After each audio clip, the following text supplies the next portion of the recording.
Good morning everybody. आज हम पढ़ेंगे संस्कृत शब्दांश के उपसर्ग। अर्थात उपसर्ग जो है उसमें कई प्रकार के उपसर्ग होते हैं। हिंदी के उपसर्ग होते हैं, संस्कृत के उपसर्ग होते हैं और फिर आपका जो मूल मतलब अंग्रेजी हो गया, उर्दू हो गया, फारसी हो गया, इस तरह के बहुत सारे उपसर्ग पढ़ने को मिलते हैं। लेकिन उनमें आज हम पढ़ेंगे संस्कृत शब्दांश के उपसर्ग, मतलब जिनका उत्पत्ति संस्कृत के शब्दांश से हुआ है, कुछ शब्दांशों के समास के प्रति हुआ है, तो उसको समझने का प्रयास करेंगे। और इससे पहले कि अगर आप हमारे चैनल पर नए हैं, हमारे चैनल को लाइक करिए, सब्सक्राइब करिए और ज़्यादा से ज़्यादा शेयर करिए, ताकि हम भी उससे प्रेरणा लेकर और एक उत्साहपूर्वक वीडियो बना सकें। आइए देखते हैं संस्कृत भाषा के कुछ शब्दांश जो समास के पहले पद अर्थात पूर्व पद के रूप में प्रयुक्त होते हैं या होते थे और हिंदी में उपसर्ग की भांति प्रयोग में लाए जाते हैं, वे संस्कृत शब्दांश के उपसर्ग होते हैं। क्या तात्पर्य इसका? कह रहा है संस्कृत भाषा की कुछ शब्दांश, सभी नहीं, कुछ शब्दांश जो होते हैं समास की तरह। किसकी तरह? समास आप सभी पढ़े होंगे, जैसे समास का नाम आपने सुना होगा। समास में दो पद होते हैं, पहला होता है पूर्व पद, दूसरा होता है उत्तर पद। ठीक है, तो समास का जो पहला पद है जिसे हम पूर्व पद कहते हैं के रूप में प्रयुक्त होते हैं, अक्सर इनका प्रयोग किया जाता है। ठीक है, और हिंदी के में उपसर्ग की भांति प्रयोग किए जाते हैं, लेकिन वह हिंदी में जब प्रयोग किए जाते हैं वहां पे तो पूर्व पद के रूप में प्रयोग किए जाते हैं, लेकिन हिंदी में वह किस रूप में प्रयोग किए जाते हैं? उपसर्ग के रूप में प्रयोग किए जाते हैं या भली भांति का प्रयोग किया जाता है। वे संस्कृत शब्दांश के उपसर्ग कहलाते हैं। उदाहरण के लिए देखा जाए तो जैसे अंतः, अंतः क्या है? संस्कृत शब्द है, संस्कृत शब्दांश है। करण क्या है? मूल शब्द है। तो क्या हो गया? अंतःकरण। देखिए यहाँ पे अंतः जो शब्द है वह किस रूप में प्रयोग किया गया है? उपसर्ग के रूप में प्रयोग किया गया है। ऐसे ही हम बहुत सारे उदाहरणों को देखेंगे कि संस्कृत के जो शब्दांश हैं वह उपसर्ग या संस्कृत के जो कुछ प्रमुख शब्दांश हैं उन्हें उपसर्ग के रूप में उनके अर्थ तथा उनसे निर्मित होने वाले निम्नलिखित उदाहरणों का अध्ययन करने का प्रयास करेंगे। अर्थात इसके माध्यम से हम यह जानेंगे कि जैसे यह उदाहरण हमने देखा है, इसी तरह से देखेंगे संस्कृत शब्दांश के कितने उपसर्ग हैं। लगभग हम 20 उपसर्गों की चर्चा करेंगे संस्कृत शब्दांश के, और उनके अर्थ भी बताएंगे और उनका उदाहरण भी देकर हम उस पर चर्चा करेंगे।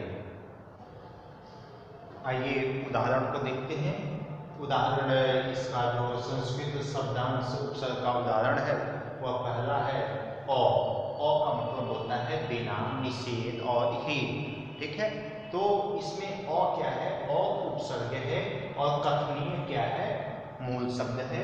तो क्या हो गया? अकथनीय। अ क्या है? उपसर्ग है और काल्पनिक क्या है? मूल शब्द है। तो क्या हो गया? अकल्पनीय। उसी तरह से अंतर और अंतः, अंतर मीन्स का अर्थ होता है अंदर और अंतः का मतलब होता है भीतर। इसका जब प्रयोग करेंगे तो अंतर क्या है? उपसर्ग है और जो भाव है वह क्या है? मूल शब्द है।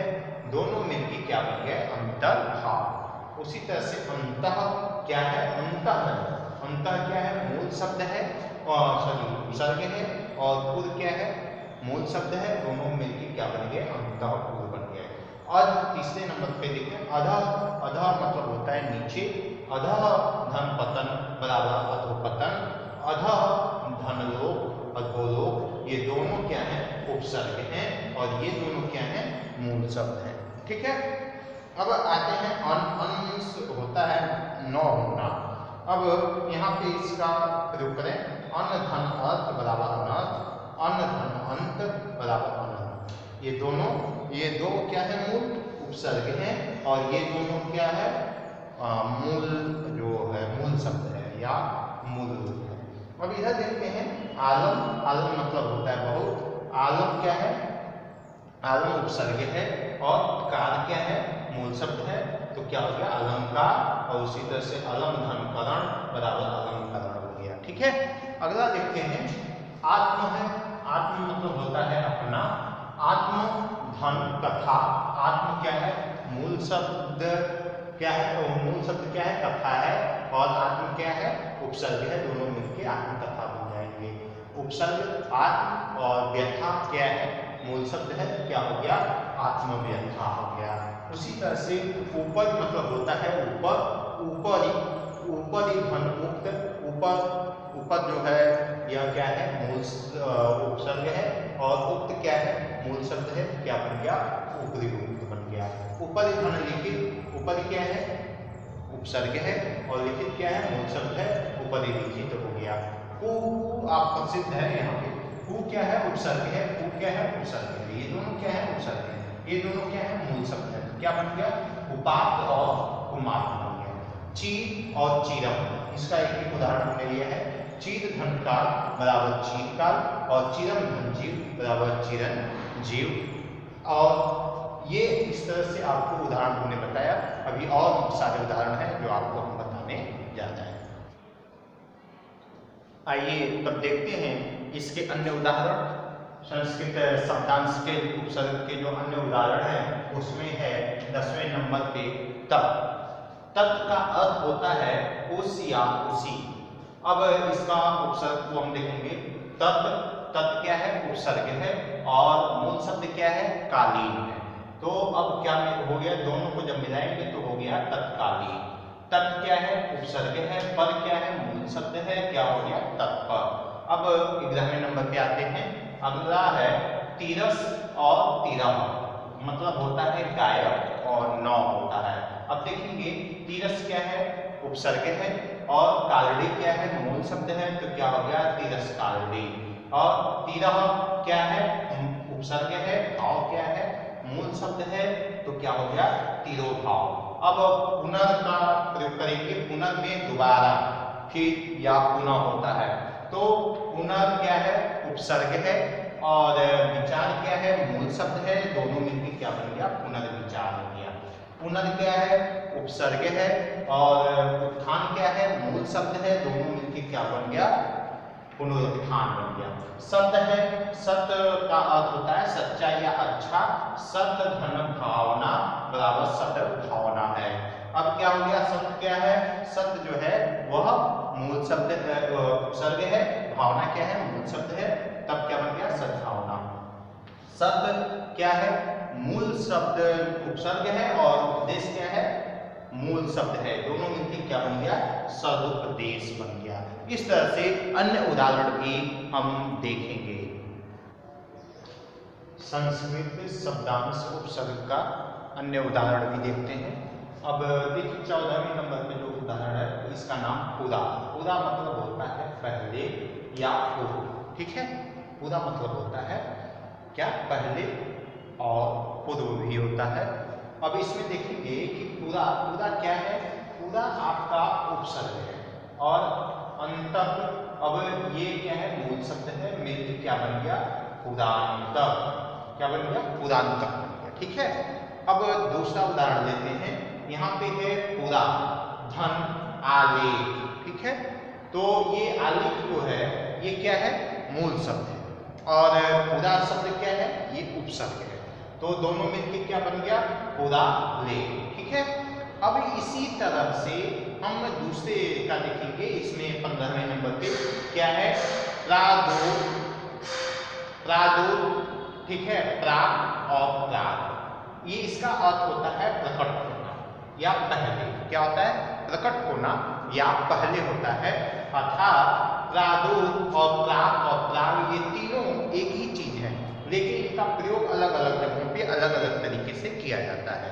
आइए देखते हैं कैसे। इन तीनों को हमने एक ही में लिया है। आइए तीनों का एक ही उदाहरण भी हमने लिया है, उसको समझने का प्रयास करें। पहला जो है प्रादुर। क्या है? प्रादुर। प्रादुर क्या है? उपसर्ग है। भाव प्लस भाव। भाव क्या है? मूल शब्द है। दोनों मिलकर क्या बन गए? प्रादुर्भाव बन गए। क्या बन गए? प्रादुर्भाव बन गए। अगला है प्राक। प्राक में प्लस वैदिक, दोनों मिलकर क्या बन गए? प्राक वैदिक। ठीक है? अगला है प्राग। प्राग ये तीसरे नंबर का, ये देखिए प्राग धन वर्ती बराबर क्या हो गया प्रावर्ती। ठीक है, अब हम अगला लेते हैं 16वें नंबर का वहिस। क्या है वहिस और वही, ये दो है। ठीक है, लेकिन इसका अर्थ होता है बाहर और बाहर। ठीक है, अब इसको हम देखते हैं वहिस का मतलब क्या होता है। वही का मतलब वही, वही जो है वह क्या है उपसर्ग। क्या है उपसर्ग है। मुखी, मुखी क्या है मूल शब्द है। मुखी क्या है मूल शब्द है, तो क्या बन गया बहु बहिर्मुखी, बहिर्मुखी। अगला है वहिस, ये वाला वहिस और धन कृत, तो क्या हो गया बहिष्कृत हो गया। ठीक है, आपको हम इन विशेष उदाहरणों के माध्यम से समझाने का प्रयास कर रहे हैं। अगला आइए 17वें नंबर पे आते हैं। अगला है सम। सम का मतलब क्या होता है। सम का मतलब होता है बराबर या समान, समान बराबर जैसा। ठीक है, अब इसका क्या करेंगे। सम क्या है, सम जो है हमारा उपसर्ग है। सम क्या है उपसर्ग है। भुज क्या है मूल शब्द है। दोनों मिलकर क्या हो गए समभुज हो गए। क्या हो गए समभुज। उसी तरह से सम क्या है हमारा उपसर्ग है, प्लस कच्छ क्या है, कच्छ हमारा क्या है मूल शब्द है। दोनों मिलकर क्या बन गए सम धन कच्छ बराबर समकच्छ। ठीक है, नेक्स्ट आते हैं 18वें नंबर पे आते हैं। अगला है सह। सह मतलब होता है साथ। सह मतलब क्या होता है साथ में, और सह मतलब साथ में, तो हम इसका अगर प्रयोग करते हैं तो सह धन। सह क्या है, ये सह जो है हमारा उपसर्ग है। ठीक है, धन चर। ठीक है, चर क्या है, चर जो है यह मूल शब्द है। दोनों मिला तो क्या हो गया सहचर हो गया। ठीक है, अगला देखते हैं सह और धन पाठी। सह क्या है उपसर्ग है और पाठी क्या है मूल शब्द। दोनों मिलके क्या बन गए सहपाठी बन गए। उसी तरह से 19वें नंबर पे हम आ रहे हैं। आइए देखते हैं 19वें नंबर पे जब हम देखेंगे तो ये क्या है स्व। स्व मीन्स क्या होता है अपना। स्व मीन्स क्या होता है अपना होता है। और यहाँ पे इसका प्रयोग अब कैसे करेंगे। देखिए स्व, स्व का अर्थ होता है अपना। अब स्व जो है उपसर्ग है। स्व क्या है उपसर्ग है। अब इसको कैसे हल करेंगे। स्व क्या है उपसर्ग है और गत क्या है मूल शब्द। जब दोनों को जोड़ेंगे तो स्व धन गत हो जाएगा बराबर स्वगत हो जाएगा। ठीक है, अगला स्व। स्व क्या है उपसर्ग है प्लस भाव। भाव क्या है मूल शब्द है। दोनों को जोड़िए तो क्या हो जाएगा स्व धन भाव बराबर क्या हो जाएगा स्वभाव हो जाएगा। ठीक है, अगला आते हैं 20वें नंबर पे स्वयं। स्वयं ये संस्कृत शब्दांश का एक उपसर्ग ये भी है स्वयं। और इसमें क्या है कि इसका अर्थ क्या होता है अपने, आप, अपना और स्वतः होता है। क्या होता है अपने, आप, अपना और स्वतः होता है। इसका अब कैसे हम करेंगे देखिए, इसका भी प्रयोग करके देखते हैं।